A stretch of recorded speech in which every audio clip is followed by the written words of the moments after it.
जय जिजाऊ, जय सावित्री, जय रमाई।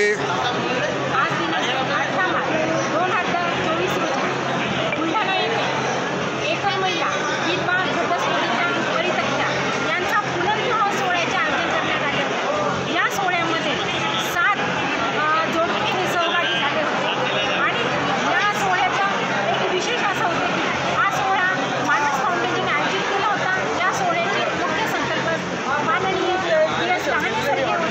या सोहळ्यासाठी 7 जोडपे हे आलेले होते। हे जोडपे विविध गावांहून आलेले होते आणि हे एक समाज सुधारण्याच्या दृष्टीने उचललेलं महत्त्वाचं पाऊल आहे। याचा आदर्श घेऊन गावोगावी असे सोहळे हे पार पडायला पाहिजे, जेणेकरून विधवांची मानसिक, शारीरिक, सामाजिक स्थिती ही सुधारण्यास मदत होईल आणि हे जे समाज सुधारण्याचं पाऊल आहे याचा आदर्श हा आपण सगळ्यांनी घ्यायलाच पाहिजे। आणि हे जे सुधारण्याचं पाऊल आहे याची सुरुवात ज्योतिबा फुलेंच्या काळातच झाली, परंतु आजही समाज आपल्याला बदललेला दिसत नाही आणि आपल्या भारतीय समाजामध्ये अनेक अनिष्ट रूढी परंपरांचे अलिखित कायदे हे आपल्याला पाहायला भेटतात। या अनिष्ट रूढी चालीरीतीमधून जर आपल्याला बाहेर पडायचं असेल तर निश्चितच असे विवाह सोहळे पार पडायला हवेत। त्यामुळे मी आज DS लहाने सरांना धन्यवाद मानते। अजून एक प्रश्न माझा असा आहे की 150 वर्ष झाले महात्मा फुलेंनी ही चळवळ चालू केली होती। त्यानंतर विज्ञानाने एवढी प्रगती केली, मनुष्य चंद्रावर गेला, पण इथेच पुनर्विवाहाचेच आहे। आणि आदिवासीमध्ये आपण पाहिलं तर आदिवासीमध्ये ही समस्या कधीच नाही राहिली, त्यांच्यामध्ये लगेच पुनर्विवाह स्त्रीचा सुद्धा होतो। तर इतका वेळ का लागला असावा? कारण जे स्वतःला काय म्हणता येईल, मला सवर्ण समजता यामधल्या ज्या जाती आहेत, OBC जाती आहे, याच्यामध्ये हा प्रॉब्लेम जास्त दिसून येतो। आपण पाहत आहोत की की ज्या सवर्ण जाती समजतात, सवर्ण जातीमध्ये साक्षरतेचं प्रमाण जास्त आहे, परंतु अंधश्रद्धा, अनिष्ट रूढी, अनिष्ट परंपरा ह्या विज्ञानाचं कोटेशन देऊन ह्या जशाच्या तशाच स्वीकारल्या आहेत। आणि यासाठी काय व्हायला पाहिजे तर साक्षरता म्हणजे काय याचा नेमका अभ्यास गरजेचा आहे। तर साक्षरता म्हणजे अंधश्रद्धा मुक्त समाज नव्हे। तर यासाठी तुम्हाला काय करावं लागणार आहे की एक शिक्षण पद्धती तयार करावी लागेल, जेणेकरून या अनिष्ट रूढी, चाली, परंपरा यातून आपल्याला बाहेर पडायला लागेल। आपण जर आदिवासी समाजाकडे पाहिलं तर त्यांच्यामध्ये साक्षरतेचं प्रमाण कमी आहे, परंतु अनिष्ट रूढी परंपरेचं प्रमाण हे कमी आहे। त्यांच्यामध्ये पण आहे परंतु कमी प्रमाणात आहे। त्यांना आपण अशिक्षित म्हणू शकणार नाही, कारण ते प्री लिटरेट आहे।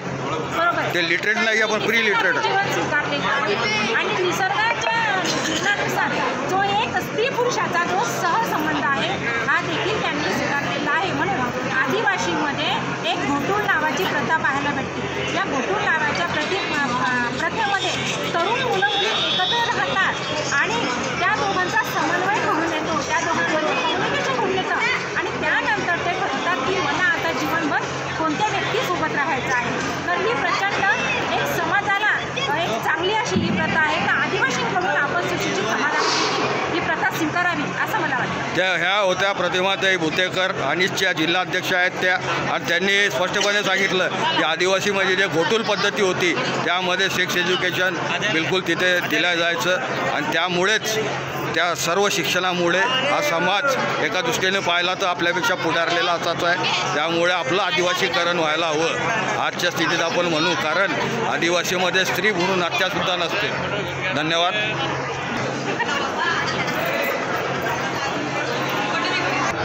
माझं नाव रेखा विष्णू पराय। जे लहाने सरांनी हाती उपक्रम घेतला विधवा महिलांसाठी, तर हा अनेक विधवा महिलांच्या पालकांना मी एक विनंती करते, जे DS लहाने सर काम करत आहे ते कामामध्ये सगळ्यांनी सहभागी होऊन सगळ्यांना सहकार्य करून त्या लहाने सरांना ज्या विधवा महिला असतील तर त्यांना समोर येऊन आपला निर्णय आपण स्वतः घ्यायचा आहे।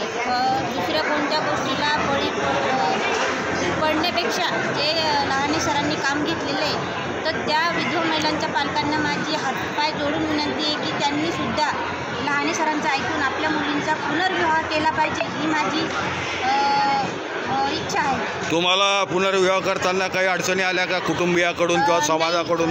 नाही सर, मला आई किंवा वडील नाही आहे, मामा मावशा कोणीच